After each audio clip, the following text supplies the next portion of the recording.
আচ্ছা, এইখানে আমরা হচ্ছে একটা প্রবলেম দেখবো আজকে। সেটা হচ্ছে 3 নম্বর যে প্রবলেমটা আছে আমাদের শিটে।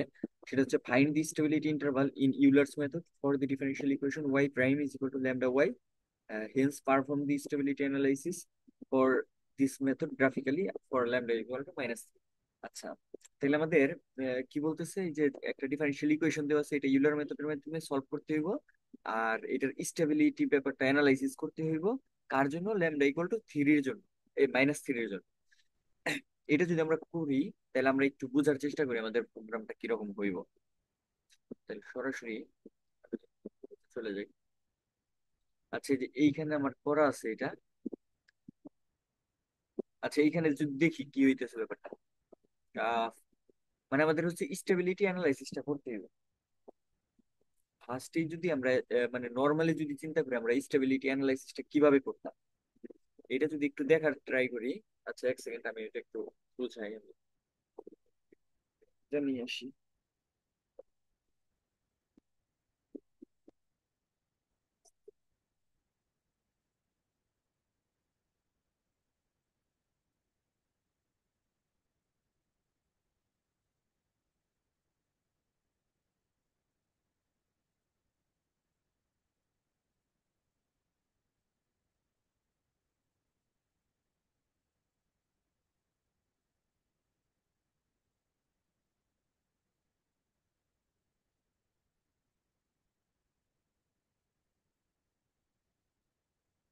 যে এইখানে দেখি একটু দেখানো যায় কিনা।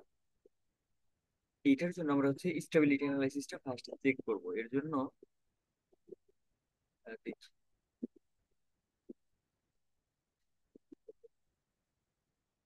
যেহেতু আমরা ইউলার মেথডের কথা বলছি, এখানে ইউলার মেথডটা আমাদের কি ছিল? Y of n plus one is equal to, আমাদের এরকম ছিল না? Y of n plus h into f of x comma y, এরকম ছিল।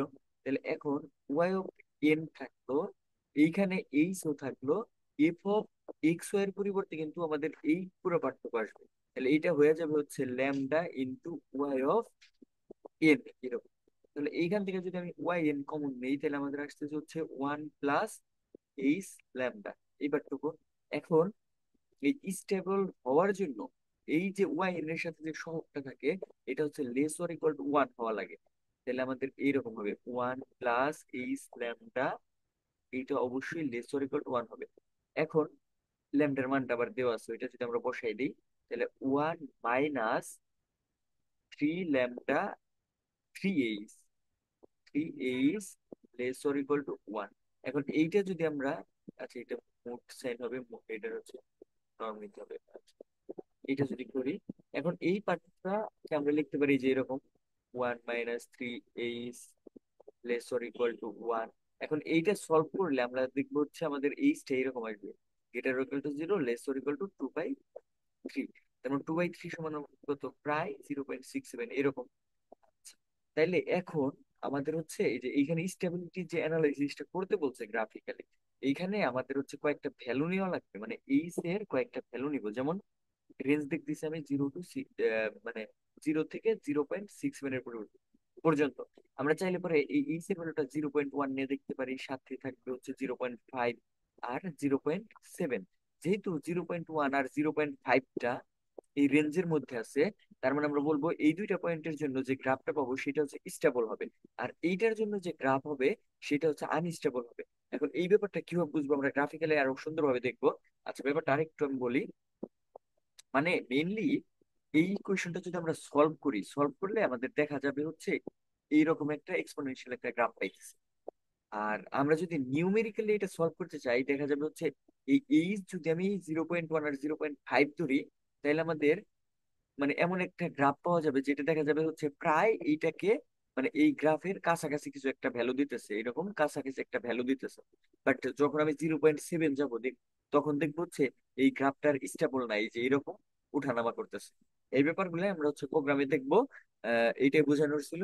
তারপরে আমি হচ্ছে এখন সরাসরি ইতে চলে যাই, প্রোগ্রামটা দেখি। আচ্ছা, আমি এটা একটু ক্যান্সেল করে দিতেছি।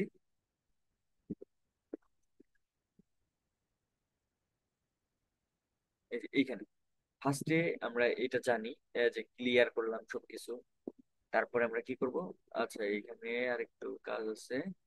এই পেপারটা আমার হচ্ছে টোটালি মুছে ফেলতে হবে আগে, মুছে।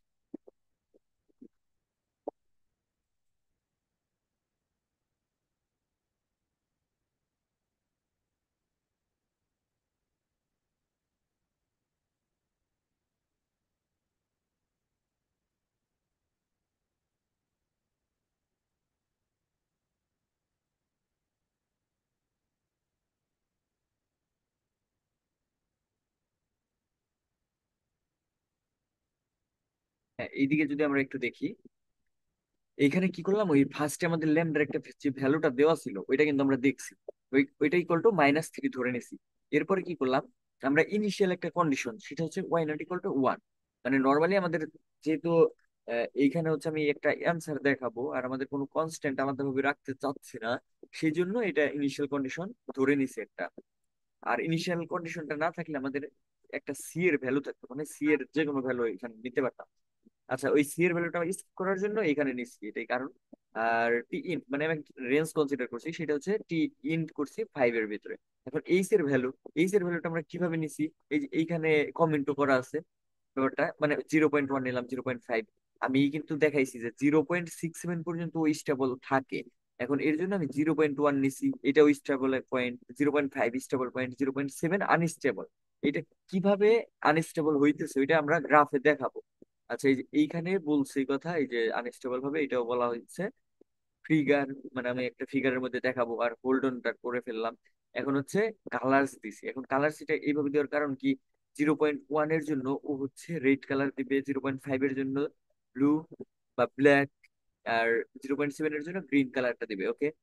আর এখন আমাদের লুপটা কিভাবে চলে সেটা যদি একটু দেখি। আচ্ছা, আমাদের ওভারঅল কাজটা তো করতে হবে, ইউলার মেথডটা অ্যাপ্লাই করতে হবে, তাই না? এর জন্য আমরা ইউলার মেথডে আমাদের যা যা লাগে ওই ব্যাপারগুলো আমরা হচ্ছে আগে ডিফাইন করব। এখন এখানে কি করতেছি, g is equal to 1 to length of h values. আচ্ছা, এইচ ভ্যালুস এখানে কয়টা আছে? তিনটা। তাহলে এটা লেন্থ কিন্তু 3 হবে। আমরা যদি কেউ চাই যে এখানে 1 2 3 দিব, অবশ্যই সেটা রাইট। ওকে। এরপরে H is equal two H values of J. তার মানে এইচ এর ফার্স্টে আমাদের জে, মানে জে এর মান যখন 1 হবে তখন এটা ভ্যালু নিবে হচ্ছে 0.1। আচ্ছা, 0.1 নিল। তারপর টি ইজ ইকুয়াল টু, এখানে কি হবে, 0, সাজ দ্যাট এইচ এর পরিবর্তে কিন্তু তখন হয়ে যাবে হচ্ছে 0.1। আর টি ইন এর মান আমরা 5 নিছি। তার মানে এই যে 0.1 এর জন্য, মানে 0.1 ডিফারেন্সের জন্য এখানে টি এর একটা আমরা রেঞ্জ পাবো। ওকে। তারপরে y equal to 0 size of t. এখন টি আমরা কত ধরছি, দেখি আমরা এই যে এইখানে তো টি এর অনেকগুলো মান পাবো, যেহেতু আমি 0 থেকে 5 পর্যন্ত কনসিডার করতেছি আর মধ্যবর্তী এইচ মানে ডিফারেন্সটা হচ্ছে 0.1। তাহলে এই ক্ষেত্রে আমার জিরো নিতে হবে সাইজ অফ টি এর সমান করে। তার মানে কি, এই জিরো নেওয়া মানে হইতেছে আমরা হচ্ছে ওই টি এর ভ্যালু গুলা, মানে ইনপুট আকারে রাখার জন্য আমি একটা ম্যাট্রিক্স কনসিডার করতেছি, 0 0 ম্যাট্রিক্স কনসিডার করতেছি। মানে ওদের একটা মানে ওদের একটা থাকার একটা স্থান ডিফাইন করলাম, এটা কনসিডার করতে পারি। ওকে। তারপরে ওয়াই 1, ওয়াই 1 দ্বারা কি বোঝাইতেছি, ওয়াই নট, মানে আমি এখানে যখন জে এর মান 1 হবে তখন ওয়াই এর যে ভ্যালুটা সেটা আমি কত ধরে নিলাম, ইনিশিয়াল যে কন্ডিশনটা ছিল সেটা আমি ধরে নিচ্ছি। ওকে। তারপর আমরা এখন ইউলার মেথডটা অ্যাপ্লাই করতেছি। ইউলার মেথডটা, আচ্ছা, এখানে লেন্থ T-1, এটার একটা কারণ আছে।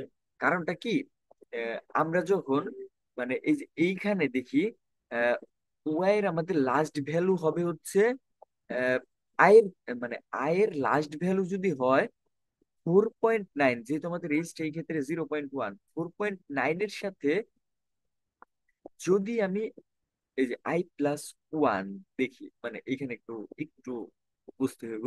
দেখি, মানে আমাদের ওভারঅল লাগবে তো ওয়াই 5 এর মান। ওয়াই 5 এর মান যদি বসাইতে চাই তাহলে এইখানে কি হবে, আই এর মানটা অবশ্যই যে টি এর লেন, যে টিটা তার চাইতে একটা কম নিতে হবে। একটা যদি কম নেই তাহলে তো এর সাথে যদি +1 করি সেই ক্ষেত্রে তো আমি লেন্থ অফ টিটা পাবো। এর জন্য এই কাজটা করছি নর্মালি। তারপরে এইটা আগের ভ্যালুটা নিবে। আচ্ছা, এটা নর্মালি বোঝা যাবে, মানে যারা আমরা ইউলার মেথড করছি এটা খুব বেশি কঠিন কিছু না। আচ্ছা, এইটা করলাম। এখন এটা করার পর আমরা ইন করে দিব, তারপর প্লট, মানে আমাদের এই গ্রাফটা প্লট হবে। মানে এখান থেকে কিন্তু আমরা তিনটা গ্রাফ পাবো। মানে আমি যা যা কাজ করেছি তিনটা গ্রাফ পাবো। মানে এই যে জি এর মানটা তো যেহেতু লেন্থ 3, একবার 0.1 এর জন্য কাজ করবে, একবার 0.5 এর জন্য কাজ করবে, আর একটা 0.7 এর জন্য কাজ করবে। ওকে, তাহলে আমি এখানে একটা কাজ করতে পারি। আচ্ছা, কাজটা আমরা একটু পরে করব, দেখি চেঞ্জ জানলে কি হয়। এটা একটু পরে দেখতেছি। এটা ইন করলাম, তারপরে এখানে তিনটা গ্রাফ দিবে, ভালো কথা। এরপরে আমি এক্সাক্ট আমার যে ইকুয়েশনটা হবে তার জন্য আমি এই যে পরে একটু কাজ করতেছি। এই টি এক্সাক্ট লাইন স্পেসের তো, তারপরে ওয়াই এক্সাক্ট। এখন এই এক্সাক্টটা কিভাবে পেয়েছি? এটা হচ্ছে ওই ডিফারেন্সিয়াল ইকুয়েশন যেটা দেওয়া আছে ওইটাকে সলভ করলে এইভাবে পাওয়া যায়। ওকে, তারপর লিখলাম, এটা থাকলো। তারপরে এই যে আবার প্লট করতেছি। আর এগুলো তো আমরা এটাকে একটু অর্গানাইজ হয়ে দেখানোর জন্য এই যে কাজটুকু করছি জাস্ট। আর এক্স লেভেল, ওয়াই লেভেল, এগুলা টাইটেল, এগুলো সবাই জানি। এখন যদি এটা আমি রান করি, রান করলে আমাদের কি দেখায় দেখি যদি। এই তো এটা, এই যে এখানে সব ডিফাইন করা আছে। ফিগারটা কি বড় করা যাবে? আচ্ছা, সমস্যা নাই, আচ্ছা, আমাদের বড় করার দরকার নাই। এইখানে যদি দেখি আমরা, এই যে রেড কালার যেটা, সেটা হচ্ছে 0.1 এর জন্য আমি কার্ভটা পাইছি। ওকে, তারপরে আমরা এই ইকুয়াল টু 0.5 এর জন্য যেটা পাইছি সেটা হচ্ছে এই ব্লু কালারটা, এটা। ওকে, এটাও স্টেবল আছে, মানে পরবর্তীতে এক হয়ে গেছে আর কি। তারপরে যদি দেখি এই 0.7 এর জন্য, এই দেখো এটা কিন্তু আনস্টেবল আকারে আছে, মানে এই এক্সাক্ট যে সলিউশন ওই সলিউশনটাকে ফলো করতেছে না। এর জন্যই হচ্ছে এটা আনস্টেবল। এখন এইটাই মেনলি কারণ। এখন আমি যেটা দেখাইতে চাইছি ওইটা যদি একটু রিঅ্যারেঞ্জ করি, মানে একটু মানে কোডটা যদি একটু ছোট করার ট্রাই করি, তাহলে কি হয়? এই সব কিছু ডিলিট করে দিই দেখি।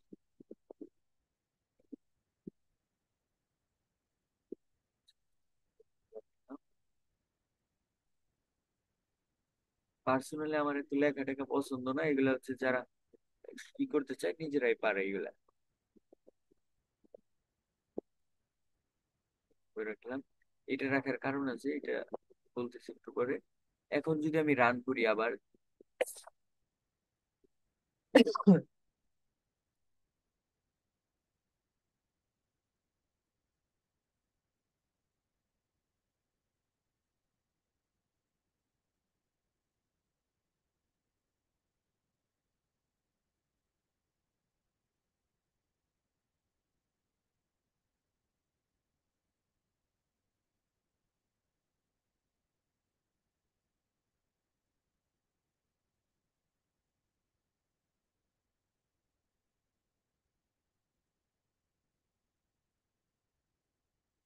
সেই যে এইভাবেও করতে পারি আমরা।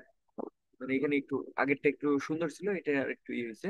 এটা কোনো ম্যাটার না, যেহেতু আমরা বুঝাইতে পারলেই হয়েছে, আর আমাদের গ্রাফটা আসলেই। তাহলে আশা করি বুঝা গেছে ব্যাপারটা কিভাবে হইতেছে। মানে এখন কিন্তু অনেক লেখা কমে গেছে। এখন চাইলে পরে আমরা এই সব কিছু ক্যান্সেল করতে পারতাম। মানে যারা নাকি ফাঁকিবাজ আছে তাদের জন্য আর কি এই করতে, এই যে মানে লাস্টে আর প্রথমে যেটা দেখাইলাম ওটা তো মডিফাই করে সবাই সুন্দর করতেই পারবো। এই যে আরো কতগুলো কমে গেছে। তারপর চাইলে আরো কমানো যায় এগুলা। আমার পারবে, মানে আমার মতো ফাঁকিবাজ হইলে আর কি সবাই পারবে, সমস্যা নাই। তাহলে এইটা থাকলো। আমরা নেক্সট ডে আবার পরে অন্য আরেকটা দেখবো। ওকে।